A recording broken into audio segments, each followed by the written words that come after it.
They laughed when the president of a tiny West African nation ordered a military helicopter to drop a ton of dung beetles into the sky. They laughed as the world raced to build faster chips, smarter bombs, and artificial intelligence that mimicked human thinking. Ibrahim Traoré made a different calculation. He looked not at satellites, but at soil, not at silicon, but at dung beetles. "Are we crazy?" asked one minister. "Insects," scoffed another. But when those tiny dung beetles touched the ground, everything began to change. The stench disappeared. The flies disappeared, and the grass it breathed. So now the world asks, can a dung beetle save a nation? Can it reverse collapse, restore dignity, and reclaim the future? Stay with us, because this is not just another story. It is the future our ancestors dreamed of. Sign up and join us for an Africa without bows. The cattle crisis. They called it progress. Thousands of new herds moving across the central plains of Burkina Faso.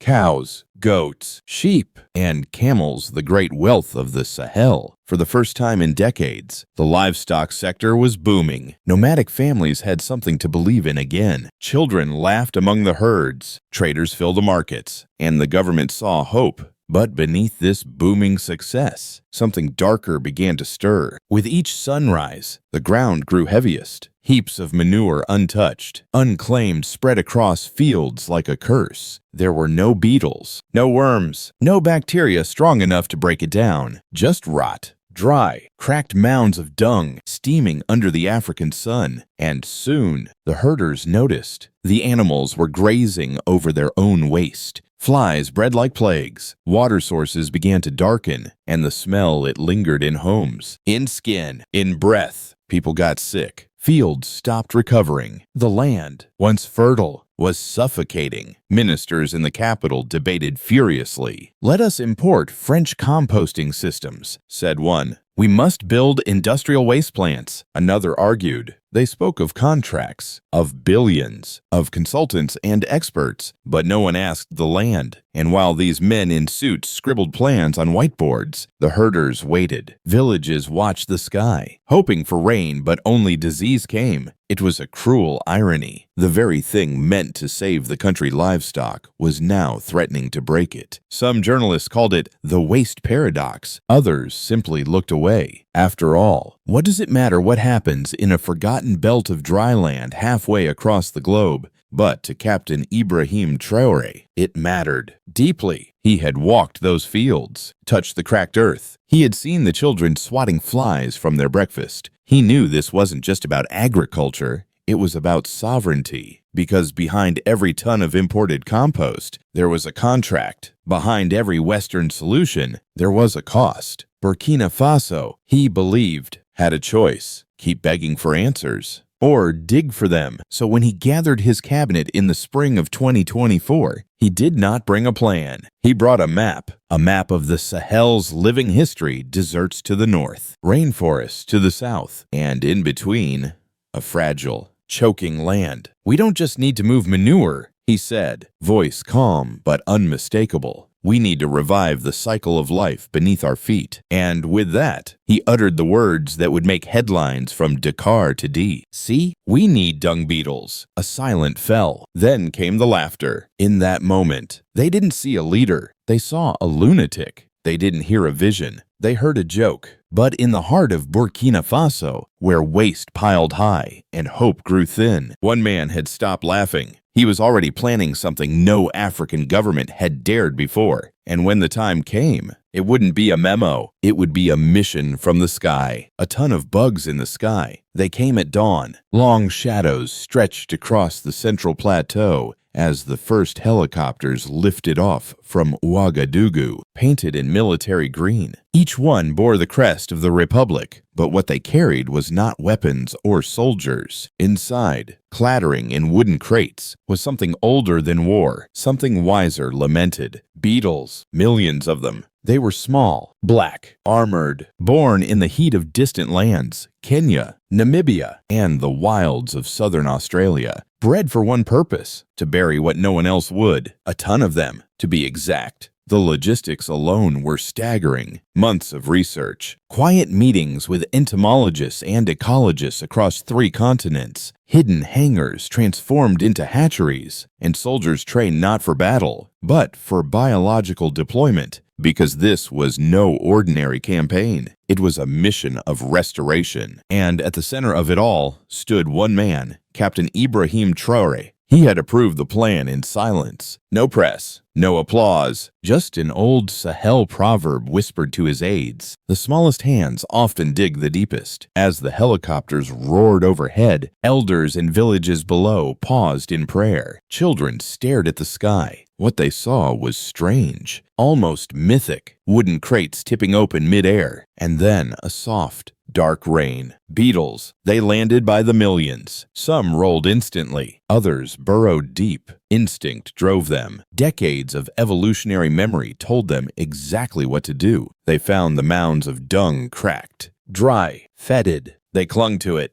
dug under it, rolled it into balls, and disappeared beneath the earth. And in days, something changed. The smell gone. The flies disappeared. The manure absorbed into the soil like a forgotten debt finally paid. In the village of Kugu, an old herder named Mamadou stood barefoot in a field he thought he'd never use again. He looked down, bent his knees, and scooped a handful of loose, dark earth into his palm. "It breathes," he whispered. The soil breathes again. But it wasn't just nature that took notice. Across the capital, whispers began. "The beetles are working," someone said. "Have you seen Kodigu? It's green." Agricultural officers reported fewer cattle infections. Veterinarians saw drops in hoof rot. Market sellers complaining less about flies, and the water once thick with runoff now runs clearly through village wells. Still, the skeptics barked. Western news outlets called it insect politics. Social media mocked it. Burkina Faso trades bullets for beetles. But Ibrahim Traoré said nothing, because he knew a revolution that begins in silence often ends in song. And this was no longer just biology. It was believed, not in insects, but in agency. In a people solve their crisis not with loans or lectures, but with the strength of nature themselves. By the 3rd week, the proof was everywhere. Green pushed through the brown.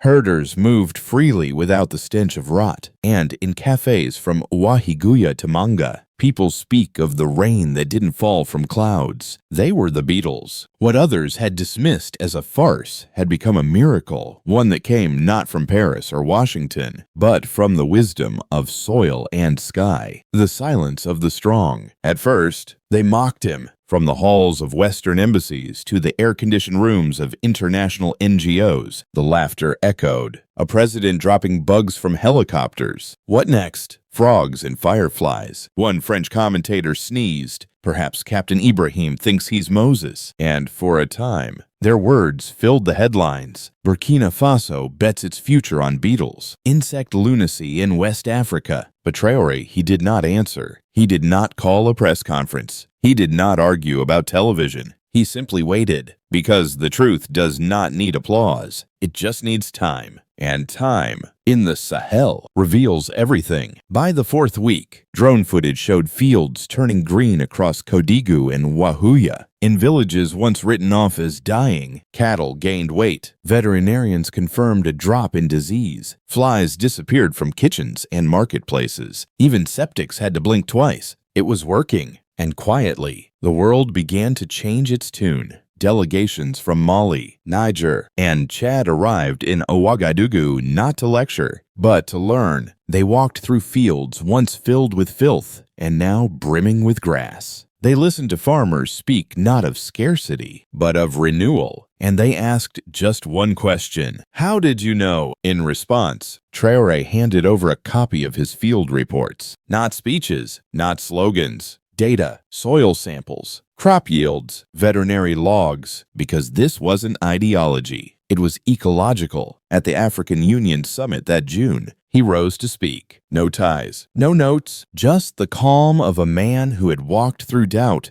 and came out carrying proof. "We Africans have been told for centuries," he said, "that solutions must come from outside. Loans, blueprints, experts who do not speak our language." He paused. But the truth is, salvation is beneath our feet, in our soil, in our rivers, in the creatures our ancestors once watched and honored. He held up a photo of the beetles, not magnified, not glorified, just as they were. This, he said, is not a miracle. This is wisdom, not mine ours, long buried, now awake. The hall stood in silence. And then, applause, not polite, not diplomat, but rising like thunder rolling over the red earth. And far from Addis Ababa, in the Sahel's whispering plains, farmers turned on radios and smiled. For the first time, their story was being told not as tragedy, but as triumph. And for the first time, a president had spoken not for bankers or generals, but for beetles and the land they saved. If you believe this is what Africa needed all along, say amen in the comments below. Ecological depression and anti-dependence calculus. The beetles did more than bury dung. They buried dependencies. For decades, Burkina Faso had imported synthetic fertilizers truckloads from Europe, Asia, even America. Each shipment tied to contracts, loans, and quiet conditions. Each sack of foreign fertilizer meant more foreign debt, more control, less sovereignty. But now, something extraordinary was happening. With the beetles fertilizing the soil naturally, demand for chemical imports dropped. Crop yields rose, pastures revived, and the government's agricultural budget, once drained by foreign vendors, began to breathe. Behind closed doors, it triggered panic. Multinational fertilizer giants from Paris to Mumbai saw their profit lines dip. They launched media campaigns. Burkina Faso risks ecological collapse. Beetles are biohazards. They lobbied donors, threatened sanctions. One executive even called the beetle drop agricultural terrorism. But farmers knew better. They had watched with their own eyes as rot turned to soil, stench to sweetness, despair to dignity. And so, when cameras came, they spoke clearly. This was not madness. One woman in Wahuya said, this was African feeling. Meanwhile, President Ibrahim Traoré leaned into the storm. He opened Burkina Faso's borders not for chemicals, but for curiosity. Scientists from Ghana, Ethiopia, and South Africa arrived to study what was now being called the beetle model. Training manuals were written, hatchery guides translated, and for the first time in modern memory, Burkina Faso began to export not raw materials, but knowledge. The shift was profound. A nation once dependent was now a source. A place once mocked was now teaching others how to heal land with insects. But Traoré saw deeper still. To him, the beetles weren't just insects, they were insurgents. Quiet, patient, transformative. They symbolized everything African politics had forgotten. That strength lies in self-reliance, that solutions can come from soil, not spreadsheets, that sovereignty begins where dependency ends. And so, he said it aloud, before cameras and crowds, we have given enough of our futures to debt. We have borrowed away our rivers, our seeds, our youth, but not this time. This time, we trust the land. It was a message that struck a nerve across the continent. In university halls in Accra, print radio shows in Lagos, in WhatsApp groups from Bamako to Kigali, young Africans began quoting him. Africa must be its own beetle. Even school children in Ouagadougou drew pictures of scarabs, writing beneath them, "Soil is power." Captain Ibrahim's latest news trended not as scandal, but as signal. A sign that perhaps, for the first time in a long time, leadership had returned to the ground it was meant to serve, not in boardrooms, not in embassies, but in the soil and in the spirit of the people, the future from a bug. By the end of the year, the beetles had become legend. They were no longer seen as insects. They were soldiers, black-armored agents of the soil, marching beneath the hooves of cattle, turning death into life. And their impact reached far beyond the pastures. Burkina Faso's livestock exports stabilized. Meat quality improved. Healthier soil meant richer crops, millet, groundnuts, sorghum rising from once dead land. For the first time in decades, the country became a net exporter of fodder. Neighboring nations, once scientific, now paid to import what had been restored by insects. And the youth.